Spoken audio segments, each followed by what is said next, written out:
Hi అండి, welcome to my channel. ఎంతమంది egg chicken curry చేస్తారో నాకు కామెంట్స్లో తెలియజేయండి. మేమైతే ట్రై చేస్తాం అప్పుడప్పుడు. రెగ్యులర్గా చేయము, ఒక్కొక్కసారి చేసుకుంటాం ఇట్లా కర్రీ.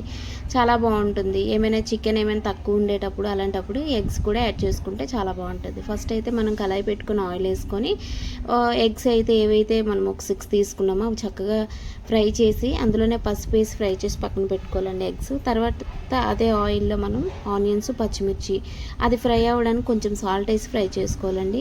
తర్వాత మనం చికెన్ వేసుకోవాలి. ఉప్పు పసుపు వేసుకున్న తర్వాత చక్కగా ఫ్రై అవ్వాలి. ఫ్రై అయిన తర్వాత మనం దాంట్లోనే చక్కగా మంచిగా వాటర్ లేకుండా చక్కగా ఫ్రై అయిపోవాలి చికెన్. అందులోనే అల్లం వెల్లుల్లిపాయ పేస్ట్, కారం కూడా వేసుకొని చక్కగా ఫ్రై అవ్వాలి. ఇంకా వాటర్ ఏం లేకుండా ఆయిల్ అంతా పైకి వచ్చినట్టు మనం ఫ్రై చేసుకోవాలి. తర్వాత మనం వాటర్ వేసుకోవాలి. వాటర్ వేసుకున్న తర్వాత అందులోనే మనం ఫ్రై చేసుకున్న ఎగ్స్ అయితే వేసుకోవాలి. వేసుకున్న తర్వాత చక్కగా కుక్ అవ్వాలి. మనకి గ్రేవీ ఎంత కావాలో అంత వాటర్ వేసుకుంటామండి. అది చక్కగా మన కూర దగ్గరికి అయిన వరకు సాఫ్ట్ అవ్వాలి. అందులోనే కొత్తిమీర వేసి గరం మసాలా వేసి సర్వ్ చేసుకోవడం. ఇంతే simple tasty egg chicken curry. మీకు నా వీడియో నచ్చినట్లయితే లైక్ చేయండి, షేర్ చేయండి, కామెంట్స్ చేయండి. ఇంకేమేమి కావాలో నాకు కామెంట్స్లో తెలియజేయండి. Thank you.